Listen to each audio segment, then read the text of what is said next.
Bonjour et bonsoir à tous. Le Nouveau Monde, c'est pas un titre, c'est un slogan. C'est l'idée que le monde se réinvente, que le coronavirus l'a changé. Et même si les vaccins viennent à bout de cette épidémie, eh bien, on n'est pas prêt de refermer la parenthèse. Il y aura un avant et un après. Christian de Pertuis a fondé à l'Université Paris-Dauphine la chaire d'économie du climat. Il a présidé le comité pour la fiscalité écologique. C'est une sorte de père de la taxe carbone. Il fait vivre la France éternelle, celle qui a tant d'imagination pour inventer des impôts nouveaux. Bonjour et bienvenue Christian de Pertuis. Vous êtes l'auteur. Vous êtes l'auteur d'une douzaine au moins une douzaine d'essais, dont celui-ci le dernier. Donc Covid-19 et réchauffement climatique, deux catastrophes pour le prix d'un seul livre, mais moins et plus, moins, ça fait deux fois moins, ça fait plus, quoi, en fait, parce que ce que vous nous dites dans votre livre, c'est que le Covid-19, c'est la première chose, c'est pas mal pour lutter contre le réchauffement climatique. Alors, ce Covid est écolo. Il y a effectivement un vieux proverbe français qui dit « un mal pour un bien », voyez-vous. Voilà. Et donc, je ne me réjouis en aucune façon du fait que plusieurs centaines de millions de personnes sont affectées par le Covid, que derrière cette épidémie, on a mis à l'arrêt l'économie et que derrière cette mise à l'arrêt de l'économie, on a aggravé un certain nombre de problèmes économiques, notamment dans les pays du Sud. Oui, mais en même temps, on roule moins. Mais en même temps, laissez-moi terminer. La façon dont nous réagissons à ce choc nous enseigne que nous avons oublié dans nos modes de vie un certain nombre de fondamentaux. Ces fondamentaux, c'est par exemple le rapport à la nature. Lorsque on met à l'arrêt les véhicules dans Paris, la nature revient dans Paris. J'ai vu des photos du Palais Royal où il n'y a plus une personne, mais où vous avez des animaux qui reviennent. Oui, des rats. Donc, voilà, des rats, par exemple. Oui. Bon. Et derrière ces images, ce qui m'intéresse dans l'ouvrage, c'est de réfléchir à qu'est-ce qui, dans nos adaptations à l'épidémie, préfigure des changements plus radicaux, plus durables. Et une partie de ces changements vont faciliter, vont accélérer la transition énergétique vers des sources zéro carbone. Vous voyez que 10 mois après le démarrage de l'épidémie, les énergies fossiles sont très mal. Et puis, d'autres éléments dont nous parlerons tout à l'heure. Ah oui, on va en parler, parce qu'il est lancé, on ne l'arrête plus. Alors, prof, ça. Patrice Vanecker est un auteur d'un genre très particulier. C'est un haut fonctionnaire d'un genre particulier. Il a été contrôleur général des armées, il est passé par l'ENA, et il est marié à une biologiste, et parce qu'ils écrivent leurs livres à quatre mains, et leur passion, c'est ce qu'il y a dans leur assiette. Vous aviez publié il y a 2 ans Passion gastronomique, c'était un bouquin formidable qui était à la fois un essai, mais en même temps une sorte de tour du monde, et puis en même temps un récit, un voyage dans le temps. C'était très riche. Et donc, vous récidivez avec un autre essai qui est savant, évidemment, et inclassable. Et vous nous mettez en garde en nous expliquant que cet art de vivre, cette haute gastronomie que le monde entier nous envie, mais aussi cette façon de s'asseoir à table pour déjeuner, prendre un repas avec des amis, en prenant son temps et en savourant les bonnes choses, et que le Covid a mis évidemment par terre, eh bien, cet art de vivre est menacé. Des pans entiers de notre économie risquent d'en souffrir et de s'effondrer. Et on est sensible à votre thèse, justement, parce que le coronavirus nous interdit désormais, en tout cas en France, plus de banquets, plus de touristes, plus de restos. Le monde est triste, hélas. Et j'ai lu tous les menus. C'est un peu la thèse de votre livre, quand même. Le monde serait très triste s'il n'y avait plus la France pour avoir sa gastronomie. Non ? Oui, on peut le dire comme ça. Merci pour votre invitation, tout d'abord. Mais comment est-ce que vous faites pour vivre ? Attendez, comment vous faites d'abord pour vivre sans aller au resto, vous ? Ah ben, c'était pas simple. D'abord, on peut effectivement aller chercher des plats chez des restaurateurs qui veulent bien les préparer et les livrer à la sortie de leur établissement. Mais il est vrai que c'est une période triste. Parce qu'au restaurant, on se rencontre. des hommes et des femmes, des repas d'affaires, des repas de vieux amis qui se retrouvent. Tout ça est suspendu. Oui, la vie, c'est une suite de longs repas avec des amis, avec des moments forts, c'est vrai. Hein, les repas de famille, les repas... Dans les évangiles, ils passent leur temps à table. Oui, c'est normal. D'ailleurs, ça fait plus de 2000 ans que la convivialité est surtout à table. Alors, préface de Pascal Horry. Et puis, alors, quand on regarde les chefs que vous avez rencontrés pour faire ce livre, préparer ce livre, on est sidéré parce que c'est un véritable tour du monde. Il y en a une cohorte donc, de chefs étoilés en province, à Paris bien sûr, mais aussi au Danemark, aux Pays-Bas, à Bali, à Singapour, à Bahreïn, au Japon, à Washington, j'en passe, j'en oublie sûrement. En note de frais, c'est sans aucun doute le livre qui a coûté le plus cher dans la production éditoriale de l'année. Hein. C'est incroyable ce que vous avez fait. Nous voyageons beaucoup. Plus de la moitié des pays du monde ont été visités. Et nous saisissons chaque occasion pour rencontrer des acteurs de la gastronomie. Alors l'avantage de garder la chambre et l'avantage de ne pas être content qui fait qu'on écrit, parce que ça c'est l'administration, si vous n'êtes pas content vous n'avez qu'à écrire, eh bien c'est qu'on a donc 2 essais brillants sous la main qu'on ne trouvera pas en librairie puisque les librairies sont fermées. C'est quand même le comble. Donc 2 essais qu'on vous invite à lire, qu'on peut se procurer évidemment par des moyens légaux mais scandaleux sur Amazon. Ce sont 2 livres engagés. L'autre avantage du Covid, outre le fait que ça permet à des auteurs d'écrire et ça leur laisse le temps, c'est qu'évidemment, il y a des émissions de CO2 qui se sont comment dire, c'est pas qu'elles se sont effondrées, c'est que de toute façon, il n'y en aura jamais assez, ce que vous expliquez, Christian de Pertuis, pour limiter à 2%, à 2 degrés, la hausse des températures, tel qu'est l'objectif que l'on s'est fixé. Ça ne suffira pas, en fait. La Covid ne suffira pas à obtenir ce résultat. Hein. On en est loin. Il faudrait, tout simplement, rester en confinement pendant 20 ans, voyez-vous. Donc, comme vous l'avez fort bien écrit dans votre ouvrage, on ne va pas rester 20 ans sans aller au restaurant, sans plus rencontrer ses amis, sa famille, sans voyager. Bon. En revanche... Dans 20 ans, vous irez à la cantine de l'EHPAD. En revanche, dans 20 ans, je n'irai pas encore tout à fait à la cantine de l'EHPAD, hein, puisque ma maman qui a un peu plus que l'âge que j'aurai dans 20 ans, ne va toujours pas à la cantine de l'EHPAD. Voilà. Alors, si vous le voulez bien, je crois que l'intérêt quand même de ce qui se passe sur la baisse des émissions à court terme, c'est de se poser la question, qu'est-ce qui est irréversible dans les ajustements que nous avons? Je prends 2 exemples. Le premier exemple, c'est la numérisation de l'économie. On voit bien que, en réaction à la Covid, on accélère la bascule vers le numérique. Hein. On fait moins de voyages d'affaires, mais on fait beaucoup de réunions à distance, hein, des visioconférences. Moi, jusqu'à il y a 1 an, il m'arrivait de faire 10 000 kilomètres pour aller parler 20 minutes dans une université de l'autre côté du monde. Maintenant, on fait ça par visioconférence. Une partie, ça va être irréversible, voyez-vous. Hein. Donc je pense que l'accélération... On ne reviendra plus là-dessus. On ne reviendra plus là-dessus. Une partie du télétravail est irréversible, voyez. Donc on accélère des mutations qui substituent à du transport de personnes ou du transport de marchandises, du transport de l'information. Et quand on transporte de l'information, on émet beaucoup moins de CO2 que quand on transporte des personnes ou des marchandises. Ça, c'est un premier point, je crois. Ça, c'est le bénéfice. Tout à fait, c'est le bénéfice. Le petit avantage de la maladie. Voilà, c'est le gros avantage à moyen terme, non pas de la maladie, mais de la réaction que nous avons. Il accélère le processus en cours. Voilà, absolument. Et le deuxième? Le deuxième, par exemple, est l'attitude que nous aurons demain par rapport au milieu vivant.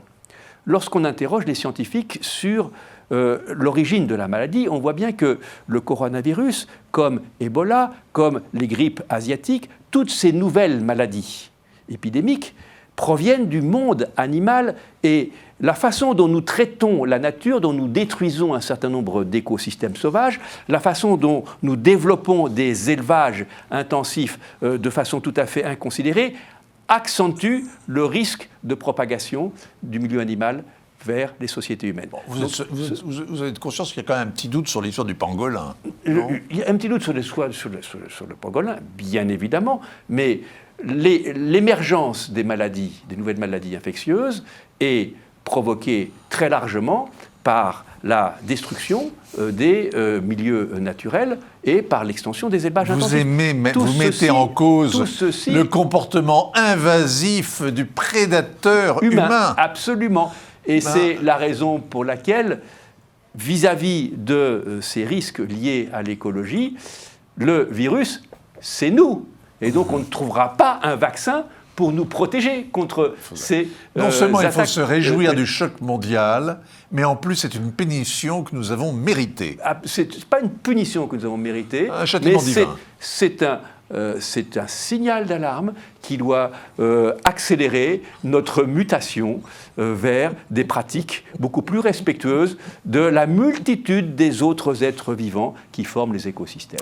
Alors, les agriculteurs qui sont mes voisins, puisque je télétravaille la plupart du temps, sursauteraient s'ils vous lisaient en train d'expliquer qu'il allait falloir finalement accélérer la modification de la production agricole en laissant les champs en jachère. Pas du tout. Les agriculteurs sont en première ligne dans cette mutation, puisque le monde agricole est en train de réaliser combien l'agroécologie, c'est-à-dire les technologies modernes qui visent à utiliser la diversité du milieu vivant pour protéger ses cultures, pour protéger ses élevages, est une agriculture beaucoup plus technique que l'agriculture industrialisée que nous avons développée ces dernières décennies, et à terme, une agriculture qui sont beaucoup plus faibles. Non, pas du tout. Pas ça. Non seulement je ne le crois pas, mais je peux vous démontrer que l'agriculture agroécologique correctement menée fournit, dans la majorité des cas, des rendements à l'hectare plus élevés. Le couvert végétal plus permanent. Pourquoi ? Parce que le biocontrôle plutôt que l'épandage, la rotation plutôt que les engrais. Bon, on voit que vous connaissez un peu la terre. Quand même. Vous pratiquez ça quand même un petit peu, non ? Pas encore tout à fait. J'ai un tracteur. Vous avez un tracteur. Donc vous labourez. Il ne me demande pas la marque, c'est là où on voit que ce n'est pas véritablement. Je ne vous demande pas la marque, mais je vous demande si vous labourez. Voilà, la terre, oui. Il faut faire du semi direct, voyez-vous. Bon alors, comment est-ce que vous jugez Moi j'ai l'impression quand même que la découverte du vaccin va balayer votre espoir, qu'on va revenir au monde d'avant, non ? Vous ne pensez pas que... Non. Je ne pense pas qu'on va revenir au monde d'avant. Bien évidemment, on ne va pas aller demain vers des sociétés qui brusquement seraient altruistes, inclusives, respectueuses de la nature, mais une partie des modifications et des ajustements que nous sommes en train de faire par rapport à la maladie va laisser des traces à moyen et long terme et permet d'accélérer les transitions qui ont déjà commencé. D'accord, j'ai compris la théorie, mais en général, comment est-ce que vous expliquez que vous intervenez quand vous voulez, Patrice Van Decker. Si vous n'êtes pas d'accord, vous le dites. Comment est-ce que vous comprenez et comment est-ce que vous jugez les différentes réactions que cette épidémie a provoquées en Europe selon les pays ? Parce qu'on n'a pas réagi de la même manière en Autriche et dans les pays latins. Quel est, à votre avis, qu'est-ce qui fait la différence ? Alors, les réactions ont été quand même assez largement semblables, même si l'intensité des confinements a varié d'un pays à l'autre, partout. On a commencé par limiter la mobilité des personnes et les contacts. Je crois que ça, on l'a fait partout, y compris en Suède, où on n'a pas fait un confinement total, mais où on a demandé aux citoyens de moins se rencontrer. Alors ensuite, on a deux types de figures. On a des pays qui ont privilégié la contrainte administrative, un peu centralisée, parce que... en gros, les pouvoirs publics ne faisaient pas suffisamment confiance au comportement spontané des individus. Je parle de la France, je parle de l'Espagne, je parle de l'Italie. Et puis, on a des pays où vous avez moins de structures centralisées et plus des structures fédérales. Et plus d'homogénéité sociale. Le cas type, c'est l'Allemagne. Ou l'Autriche. ou l'Autriche, mais surtout l'Allemagne. Hein, où en Allemagne, on a eu très peu de messages venant de l'État fédéral et beaucoup de négociations entre l'État et les Länder. Et puis vous avez les pays nordiques, notamment le cas de la Suède, où dans ces pays-là, on a essentiellement prodigué des conseils parce que il n'y a pas la défiance qu'il y a chez nous par rapport à l'autorité publique. Et lorsque les ministres ou les chefs d'État prodiguent des conseils, eh bien, les citoyens se mettent en harmonie avec ces conseils. Il y a un lien, si vous me permettez, entre ce que vous venez de dire et la gastronomie, parce qu'on s'aperçoit que la transition énergétique et la transition alimentaire sont extrêmement liées, intimement liées, je dirais. Juste un exemple. Cette crise a montré aux gens que finalement, s'attacher à essayer d'avoir de l'alimentation biologique, c'est bien. Mais si c'est pour faire venir de la céréale biologique d'Ukraine ou un peu plus loin, comme on l'a fait jusqu'à présent, ça signifie des centaines de camions qui vont traverser toute l'Europe par la route.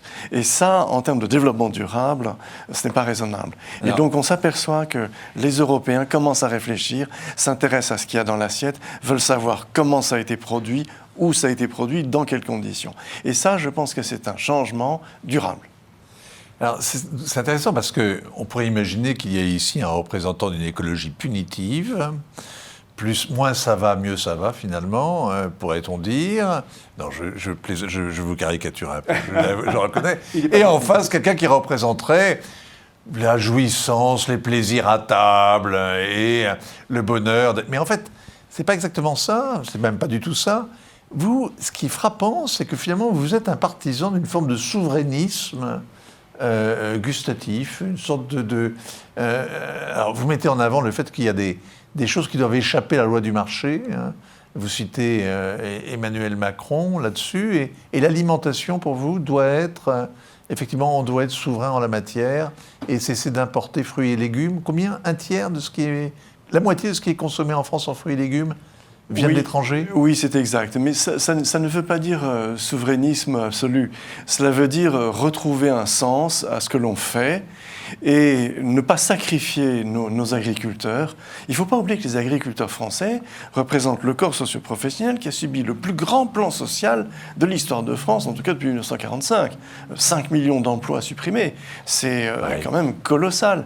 Donc, la logique voudrait de s'interroger sur ce que l'on a. Mais c'est partout pareil en Europe, par exemple. Oui et non.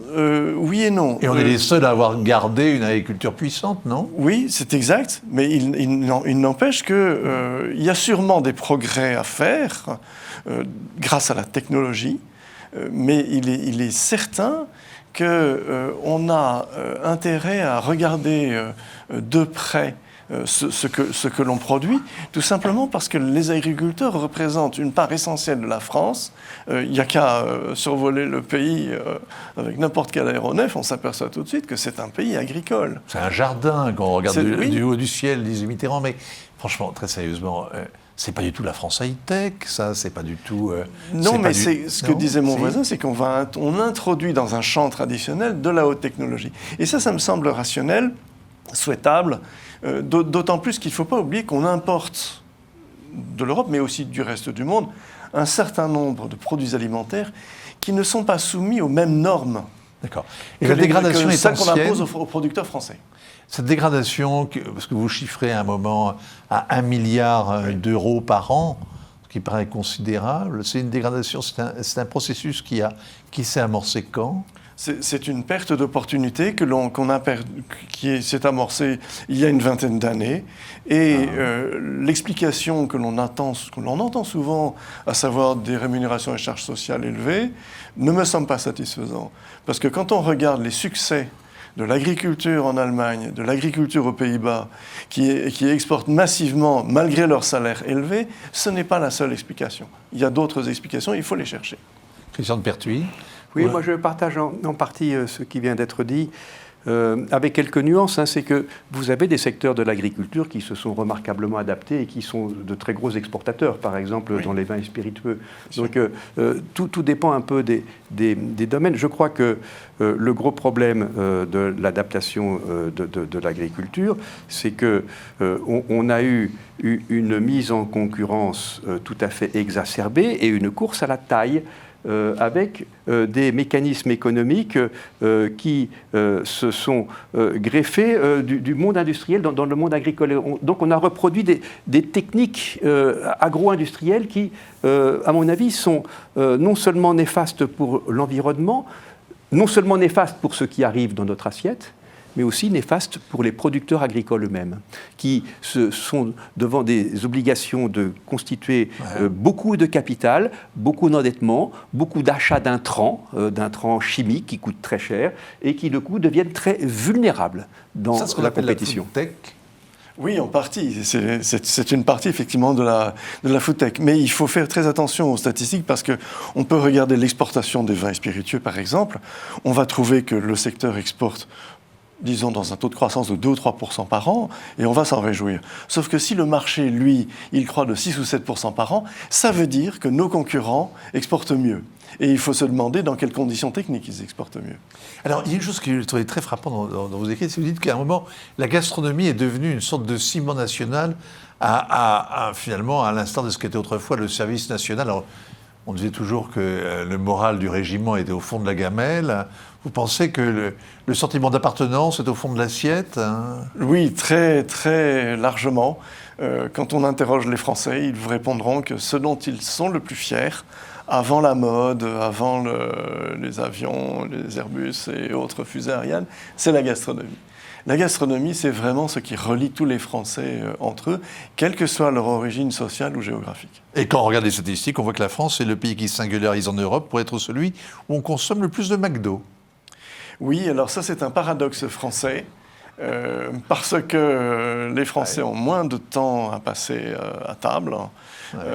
Donc, du coup, ils ont tendance à privilégier des solutions rapides. Et puis, il ne faut pas oublier le coup de pouce extraordinaire que José Bové a donné à McDonald's, parce qu'en bouleversant avec un bulldozer une devanture de restaurant McDonald's à Millau, dans le sud de la France, celui-ci a amené la firme géante américaine à revoir complètement sa communication, à l'accès sur le développement durable, sur le lien avec les agriculteurs, sur les contrats à durée indéterminée. Résultat, McDo est un des premiers employeurs privés en France. Enfin, il y a toute une communication qui s'est faite, le changement du fond de couleur de rouge vers le vert pour signifier un rapprochement avec la nature et l'environnement.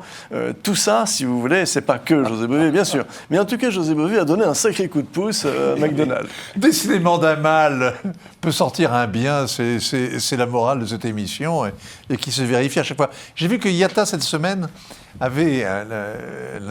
l'Organisation internationale de l'aviation civile, avait expliqué que les pertes en chiffre d'affaires étaient absolument considérables pour toutes les compagnies aériennes, à tel point qu'on pouvait se demander si la survie du secteur était en jeu. Alors je ne sais pas si ce catastrophisme des compagnies aériennes est crédible, mais vous écrivez quelque part, Christian de Pertuis, que la crise ne va pas s'arrêter illico. Bien, évidemment. Et pourtant on se dit, mais s'il y a le vaccin, on remonte dans l'avion et roule ma poule. Non, le vaccin, il faut le produire, le distribuer et vacciner suffisamment de personnes pour avoir... Bon, c'est pas... on ne clique pas sur un bouton, si vous voulez, donc ça va demander du temps. Une fois qu'on aura vaincu cette épidémie, car il va y avoir un monde après la Covid-19, effectivement, les secteurs d'activité vont être plus ou moins lents à retrouver du dynamisme. Et je pense que tous les secteurs qui sont liés à l'hypermobilité des sociétés desquelles nous venons seront très longs à retrouver une santé. Et je ne pense pas qu'on retrouvera jamais des niveaux d'hypermobilité qu'on a connus, par exemple, dans le business travel, si vous voulez. Moi il m'est arrivé, dans le passé, de faire du Paris-New York aller-retour pour parler un quart d'heure. Vous m'avez dit, ça, vous ne le ferez plus. Ça, c'est fini. Oui, c'est fini. Quel dommage. C'est quand même formidable. Et je pense que ce ralentissement... Vous avez aimé ça? Non, pas du tout. Je pense que ce ralentissement... Vous n'avez pas aimé faire aller-retour Paris-New York juste pour faire une conférence d'un quart d'heure? C'est quand même pas d'horizon. Je pense que ce ralentissement va être un facteur de progrès, un facteur de meilleure relation avec les autres, un facteur de redécouverte de l'importance de la proximité, de la gastronomie, et que c'est un plus pour nos sociétés. Quand vous alliez à New York pour faire un topo d'1 quart d'heure, vous en profitiez pour passer 48 heures sur place, non? Bien sûr que non. Ben non. L'hypermobilité, vous aviez... Mais non, mais oui. Il faut vous apprendre à vivre.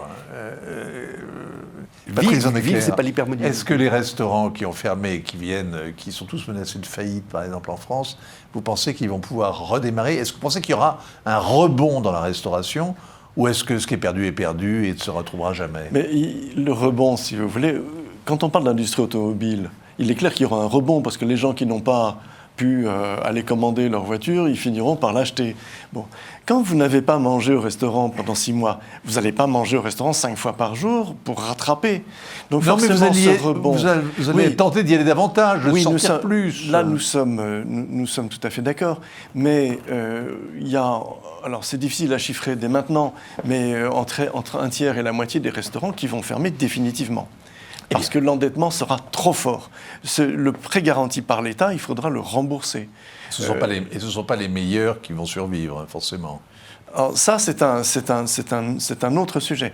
Il est vrai qu'il va y avoir une clarification et que l'approche marketing, si je puis dire, ceux qui sauront mettre en avant tout ce qu'on a évoqué là, ce développement durable, la proximité de la nature, à mon avis, redémarreront beaucoup plus vite que ceux qui seront passés à côté. Eh bien, merci à vous deux. Comme l'épidémie continue et qu'on reste chez soi, vous avez 2 livres à lire. Donc, Menaces sur la gastronomie française, c'est paru chez Balland. Et puis, Covid-19 et réchauffement climatique chez De Bouc Supérieur. Ainsi va le monde. À la semaine prochaine. Merci à vous.